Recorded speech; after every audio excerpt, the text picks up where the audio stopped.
હું અને મારો નાનો ભાઈ જઈએ છીએ પીજીમાં અને એ લોકોને ક્વેશ્ચન પૂછવા. તો મેરેજ તમને અંદરથી મજા આવે તો કરવા જોઈએ. એની કોઈ ઉંમર હોતી નથી. બંધારણ પ્રમાણે ઉંમર છે કે એમને પણ અમે વિપેશના કરેલી છે. જો કે એમને મેરેજ કર્યા નથી, કુંવારા છે. નવીનભાઈને મળી ગયા છે. નવીનભાઈ અને મયુરભાઈ તો મયુરભાઈ કહે છે અમે જોડાવા નથી માંગતા. મિતેશભાઈ બે આડો. ના મિતેશભાઈને આવે ના સપોર્ટ સિસ્ટમ ની આપણા નોર્મલ ક્વેશ્ચન છે. જવાબદારી આવે ને એટલે તમે સભાન અવસ્થામાં આવી જાઓ. હેલો, નમસ્કાર, જય ભીમ, નમો બુદ્ધાય, અસલામુ અલૈકુમ એન્ડ સત શ્રી અકાલ. હું છું તમારો ચેતન અને આવી ગયું છું આપણા વ્લોગમાં પાછો. તો આજનો આપણો વ્લોગ છે પીજીમાં અને પીજી વાળા બોયઝ જોડે. તો અને પીજી વાળાને આ બોયઝને આપણે પૂછીશું કે મેરેજ કરવાની રાઈટ ઉંમર કઈ છે અને મેરેજ કરવા જોઈએ કે નહીં ન કરવા જોઈએ, બરાબર સલાહો રહેશે એ માટે આપણે પૂછીશું એમને ક્વેશ્ચન્સ. તો મળીએ આપણે પીજીમાં.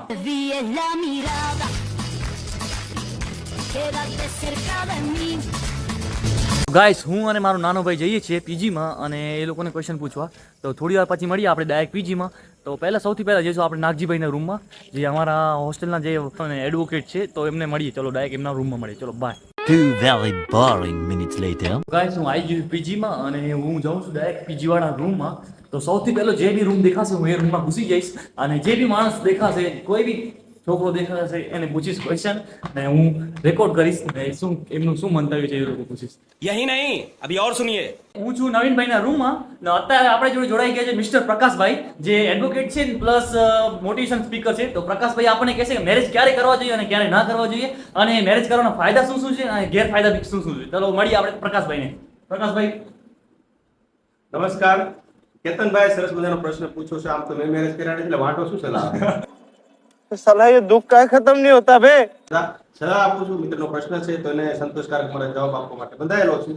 મેરેજ તમને અંદરથી મજા આવે તો કરવા જોઈએ. એની કોઈ ઉંમર હોતી નથી. બંધારણ પ્રમાણે ઉંમર છે કે 21 વર્ષ પછી 18 વર્ષ પછી કરતા હોય છે, પણ ભાગીન પણ લગ્ન કરતા હોય છે. એટલે ઉંમર અને મેચ્યોરિટી આ બે વસ્તુ ધ્યાનમાં ખાસ રાખવાની હોય છે.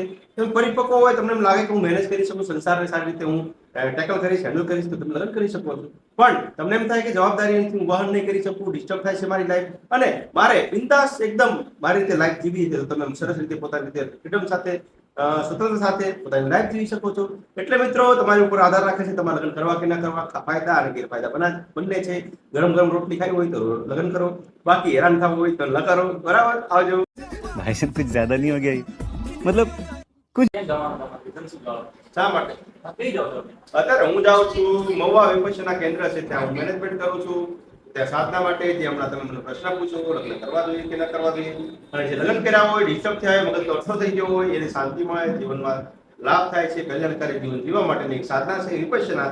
તો મિત્રો આવે, રિલેક્સ થાય. ઘણીવાર પતિ પત્ની પણ આવતા હોય છે કે ત્યાં આવે અને રિલેક્સ થાય અને શાંતિનું જીવન છે એનો અનુભૂતિ કરે. તો આ દરેક મિત્રો તમે પણ આવો, વિપશ્યના કરો. જીવનમાં દુઃખીઓ, આજે અમારા નાગજીભાઈ છે, એવા મિત્રો છે, એમને પણ અમે વિપશ્યના કરેલી છે. જોકે એમને મેરેજ કર્યા નથી, કુંવારા છે, વાંઢા તો ન કહી શકાય, નાની ઉંમર છે એટલે વાંઢા કહીશું આપણે, પણ એ કરી શકશે મેરેજ. कैसा लगा मेरा मजाक? એટલે એમને લાગશે. એ આશા રાખશો નહીં, એટલે નક્કી નથી. બરાબર? તમે પાછા સારા રાખશો કે નહીં, પણ જોઈ લેજો. એમને પાત્ર મળી ગયું છે એવું કહી શકો. એમને પાત્ર મળી ગયું છે. અચ્છા, તમને પાત્ર મળી ગયું છે. ગોતી રહ્યા છે, કદાચ લવ થયો હોય, ઘઉં થયો હોય, એની મેલ આઈડી તમને મોકલી દેવા, ઇન્સ્ટાગ્રામ આઈડી. બસ. मजा नहीं आ रहा है. આપણી જોડે જોડાઈ ગયા મિસ્ટર નવીનભાઈ, જે અમારા ક્લાસના અમારા હોસ્ટેલના જે સૌથી મોટા એવા કાર્યકર્તા છે. નવીનભાઈને મળી ગયા છે. નવીનભાઈ ખાલી 2-3 ક્વેશ્ચન પૂછું, તમે જવાબ આપજો એના. બીજી વાર ના તમારા માટે Emotional damage. આપણી જોડે જોડાઈ ગયા છે મારા ફ્રેન્ડ્સ.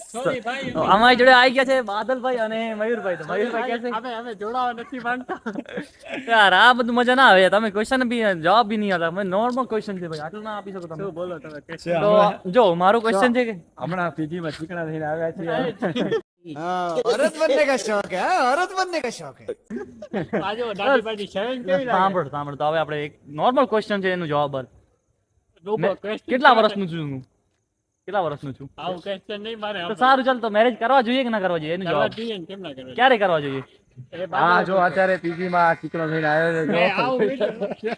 ગાઈસ, કોઈએ બરાબર જવાબ નહીં આલ્યો, કારણ કે હારા બધા લુખ્ખા છે મારી જેમ. એટલે થોડી વાર પછી મળે પાછો. 2 very boring minutes later. તો ગાઈસ ફાઇનલી આપણને દીપકભાઈ મળી ગયા છે આટલી બધી મહેનત પાછળ. તો દીપકભાઈને આપણે પૂછીશું ક્વેશ્ચન. દીપકભાઈ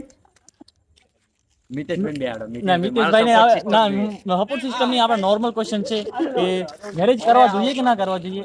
If તમે મેરેજ કરો છો તો કઈ ઉંમરમાં કરવા જોઈએ અને મેરેજ કરવાના ફાયદા શું છે ને ગેરફાયદા શું છે મેરિડ હો તો? ના મેરિડ તો નહીં આપણે પણ મિતેશભાઈ બાબતે આપણને થોડું વધારે માર્ગદર્શન આપો. તો મિતેશભાઈ તમે શું કહેવા માંગો? મિતેશભાઈ મિતેશભાઈએ ક્યારે જોયો નથી શું આ બધું ખરાબ બોલે છે છોકરા. આપણે દીપકભાઈ બધા શરમાવે છે યાર. તો ગાઈસ બીજા કોઈ મને જવાબ આપવા માટે રેડી નહીં. તો હવે મને સામે મારા અશોક કાકા દેખાઈ ગયા. અમારા સિક્યોરિટી ગાર્ડ છે, હવે વોર્ડન છે નાઇટના. તો એમને પૂછીશું કે ક્યારે લગ્ન કરવા જોઈએ ને લગ્ન કરવા જોઈએ કે ના કરવા જોઈએ. અશોક કાકા તમે ફ્રી છો? ખાલી વિડીયો હતા તમારો ખાલી એવું. અરે એટલું પૂછવાનું હતું કે લગ્ન કરવા જોઈએ કે ના કરવા જોઈએ, કારણ કે તમારે 30 વર્ષ થઈ ગયા હશે ને લગ્ન ને. कोई तरीका है भीख मांगने का? હા મેં કોઈ ને એમ જ વિડીયો જો ખાલી યુટ્યુબ પર અશોકા વિડીયો આપવા માટે રેડી નહીં. બટ હવે આપણા જેવા જૂના જાણીતા એવા મિસ્ટર અનીશ કાકા अभी मजा आएगा ना भिड़ो. મારા ફેવરેટ કાકા, મારી આન બાન શાન. અનીશ કાકા હું આવી જાઉં. વેટ અનીશ કાકા તમારા મેરેજ કેટલા વર્ષ થયા છે? મારા મેરેજને 18 વર્ષ થઈ ગયા. 18 વર્ષ તમને એટલી ખબર હશે ને મેરેજ ના કયા કયા ફાયદા છે ને કયા ગેરફાયદા છે, અને મેરેજ કરવા જોઈએ કે ના કરવા જોઈએ, અને મેરેજ કરવાની સાચી ઉંમર બરોબર ઉંમર કઈ છે? કરવા જ જોઈએ મેરેજ, અને મેરેજની સાચી ઉંમર જોવા જાય તો 20 વર્ષની આસપાસ કરી લેવા જોઈએ. બરોબર. અને મેરેજ કરવાના ફાયદા એટલા જ છે કે તમારા ઉપર જ્યારે જવાબદારી આવે ને એટલે તમે સમાન અવસ્થામાં આવી જાઓ. અને જો મેરેજ નથી કરતા તો તમે એક પેલા શું કહેવાય લફંગા ફરતા હોય ને ગામમાં લુખાઓ એમની જેમ થયા કરો. अरे क्या करें यार, सबकी आती नहीं, हमें इच्छा आती नहीं. અને તમારી કોઈ વેલ્યુએશન નહીં, અને સમાજમાં એક તમારું નામ થાય. કોકના જમાઈ છો, કોકના બાપ છો, હે ને? અનીશ કાકા એકદમ ખતરનાક જવાબ આવ્યું. તો મળીએ આપણે બીજા કોઈ જોડે હવે પાછો. और वो जो लाल वाला बटन है उसपे भूकंप लेके आओ या फिर भूचाल, मुझे नहीं पता, बस क्लिक हो जाना चाहिए.